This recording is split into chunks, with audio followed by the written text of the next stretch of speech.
What's the next verse say? Or fowls after their... Now he said, you know what's on the boat? Fowls.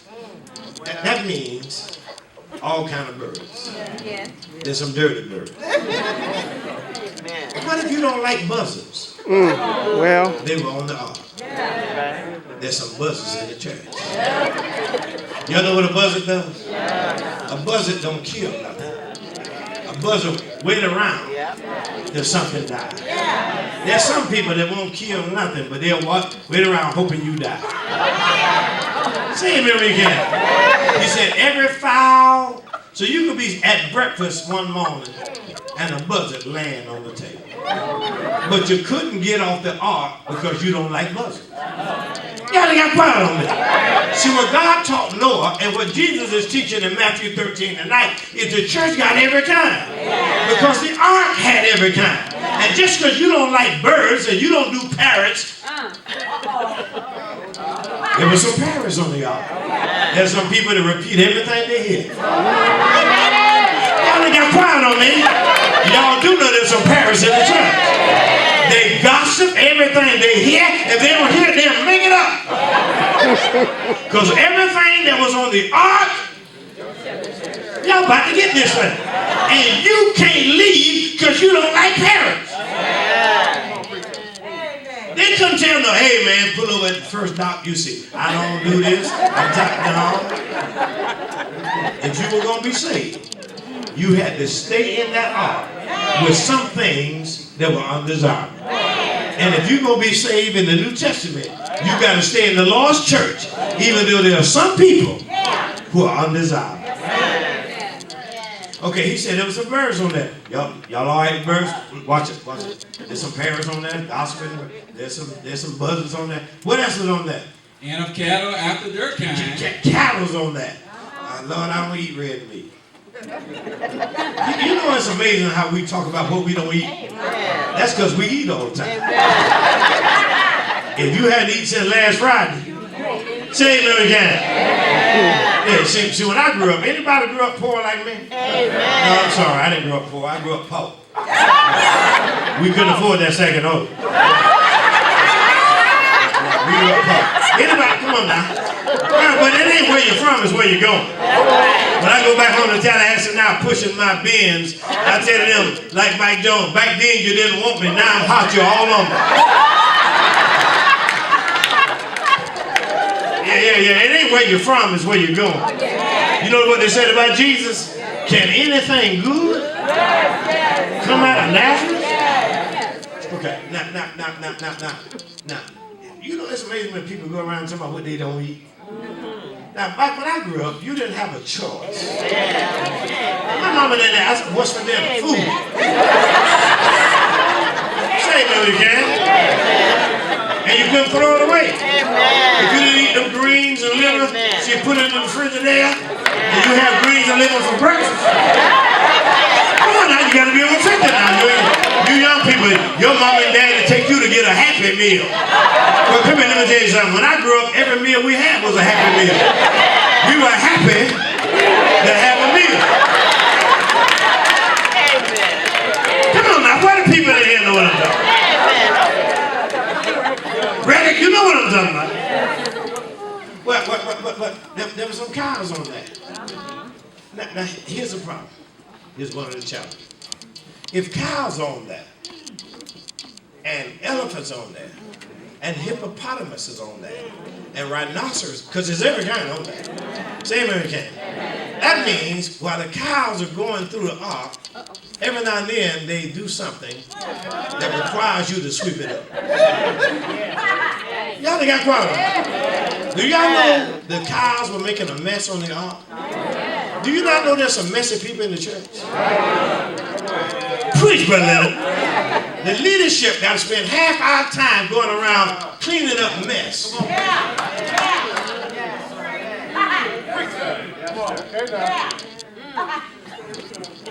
Because whatever was on the ark was in the church. Amen. And they couldn't leave the ark.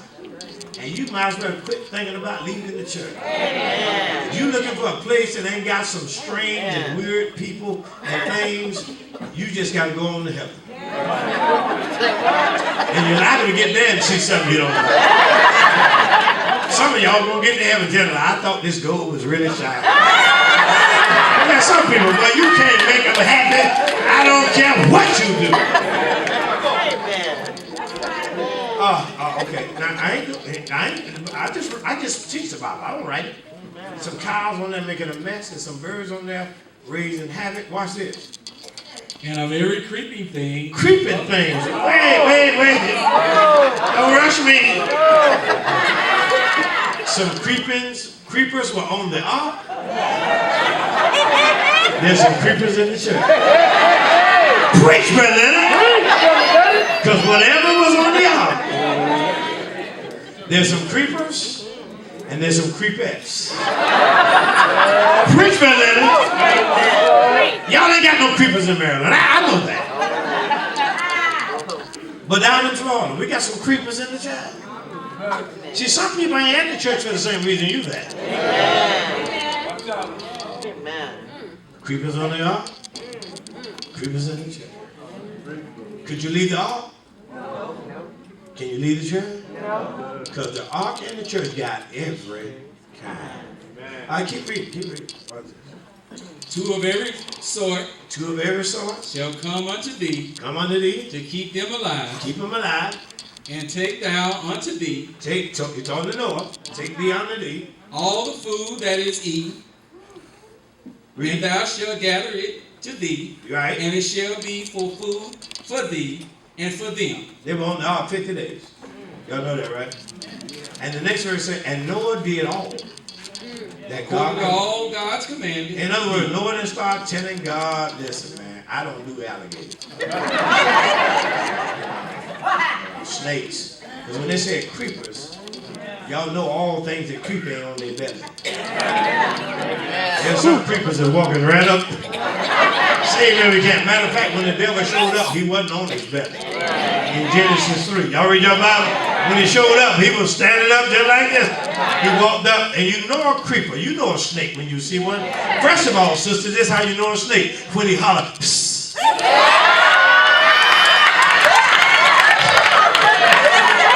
When he's trying to get psst. You a snake? And just because a man's in the church don't mean he's not a snake. You say, well, he was baptized. Marcus was hanging around water. I know I ain't coming back here. Noah did all.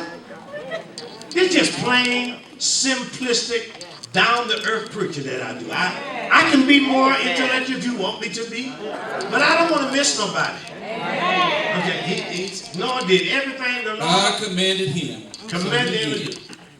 Noah did all. Now watch verse number 1 of chapter 7. Now I'm going to tell y'all why I stay in the church. It's the same reason Noah stayed in the ark. Don't you get mad at the brothers and the sisters and the leadership and the membership and the stewardship and this. Don't you get mad at nobody. Stay in the church. And I'm going to tell you why I stay in the church. It's the same reason this verse number chapter 7, verse number 1. It's the next verse. What the Bible said unto Noah. And the Lord said unto Noah, what? Come thou and all thy house into the ark. Hold it. God said to Noah, come into the ark. Yeah. Which means if God says come into the ark, God was already in there. Yeah. You see, you don't tell somebody to come in if you out. Yeah. If I'm outside and I want you to go inside, I say go in. But if I'm inside and want you to come in, I say, oh, y'all about to get this thing. So that why Noah went in there and why I'm in the church is because God is here. And I'm going to stay here as long as God is here, and I don't care what you do. God said to Noah, come in. If God would have been outside, God would have said, go in. You don't never tell people to come where you ain't. Amen. Y'all trying to figure out, can I preach? I'm trying to figure out, do y'all know good preaching when you're here? Okay. I'm going to see. God was in there. He went in first. And He had told Noah to come in. I don't know about y'all, leaders, but I can stay anywhere where God is. Even if there's something else I don't like. Now when God leaves, I'm out of here. Fare ye well, brother. And the reason you don't leave the church of Christ, I don't care who you get mad at. Even if you got to leave here, don't leave it on. I'm going to stay here. Whoever the Lord is what I'm going to stay. Now listen, brother. It's congruent. It connects perfectly. The first thing God built to save man, the ark, had every kind. And everybody had to stay in it. And then the second thing God built, the church of Christ, he said in Matthew 13, has every kind. And don't you worry about it. He said, I'll sort it out when I get back. Okay, now, I'm going to see you're a preacher about it. Told you this story. I've been telling this story the last 3 or 4 years. It's a good story. But it illustrates the gospel. And it even punctuates the every kind I'm trying to. Y'all know I tell you a story. Now, don't get lost in the story. One of my favorite shows, you might have heard this, but it's true. One of my favorite shows of all time on television is Sanford and Son. Anybody, you got to be over 40, old 50. Anybody, come on, anybody know Sanford and Son? It ain't all this. I can't stand this stuff now, all this cussing and people running around, scandal and empire. Young and the rest of Victor Newman and Miss Chancellor. I heard about it. I don't know about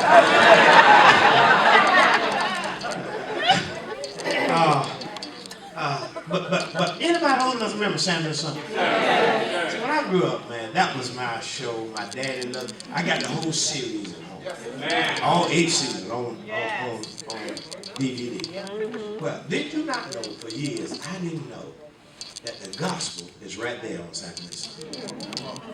It's right there. It's right there on Sanford. Y'all know Sanford and Son? Yeah. Fred, Lamont, the Barracuda, Esther, Bubba, Rollo, Julio. Y'all know that? Uncle Woodrow, the drunk. Y'all know Grady. Y'all know Sanford and Son? Y'all play with me now. Y'all know Sanford and Son? Did y'all know that every week I was watching the gospel while I watched it and didn't know? Y'all want me to tell you what? Sanford and Son is the story of a man, of a father, who had one son that he sent out every day to pick up trash. So he could bring it back to the father, so he could clean it up and put it back on the bottom. Okay, y'all slow, y'all listen to Sanford and Son is the story of a father who had one son, who sent him out to pick up trash, bring it back to the father, so the father could clean it up and put it back on the bottom. For you slow people, I'm going to give you one more chance. Sanford and Son is the story about a father who had one son that sent him out everywhere to pick up trash, so he could bring it back to the father, so the father could clean it up and put it back on. Come here. The gospel is about our heavenly Father who sent his only son to pick up trash like you and I, so God can clean it up and put it back on the mark.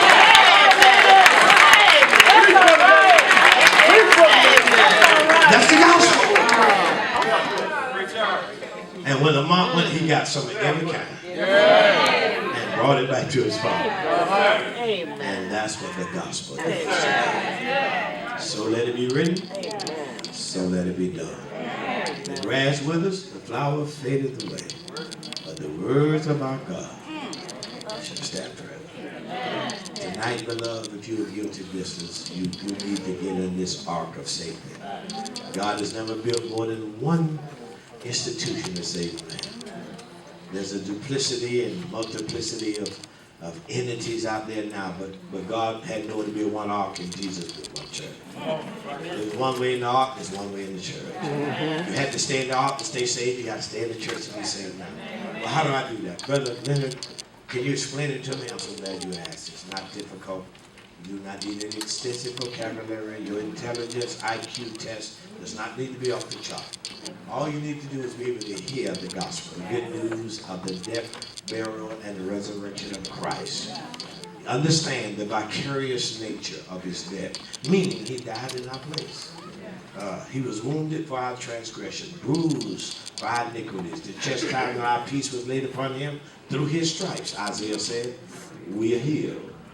You got to believe that with all of your heart. Repent, then turn away of your ways of sin, degradation, and iniquity. Verbalize, confess, audibilize before God in His company that you believe that Jesus is the Christ, the inerrant Son of the Almighty God. Join Him in baptism. You must be. It's imperative. It's a necessity. According to every example of New Testament conversion, individuals' entrance into the church was via baptism. You need to be baptized tonight for the remission, removal, and the eradication of your sin. That process adds you to the church.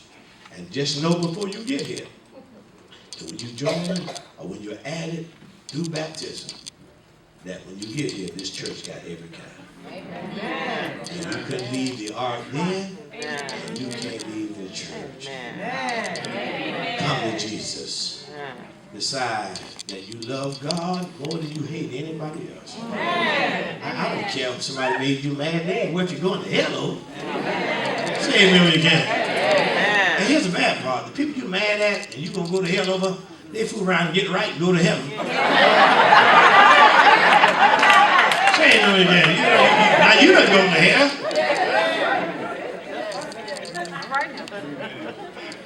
Come here tonight. If you're not baptized, you're subject. Come. If you're already a member, you've been struggling with your Christian, you need to repent of your sins, you can come. Or if you're in the category tonight that you need prayer, you bequeath prayer for another. Whether you need baptism, whether you need repentance, or whether you need prayer, I beg, I beseech, I admonish, I exhort you to come. Do it expeditiously while we stand and while we sing.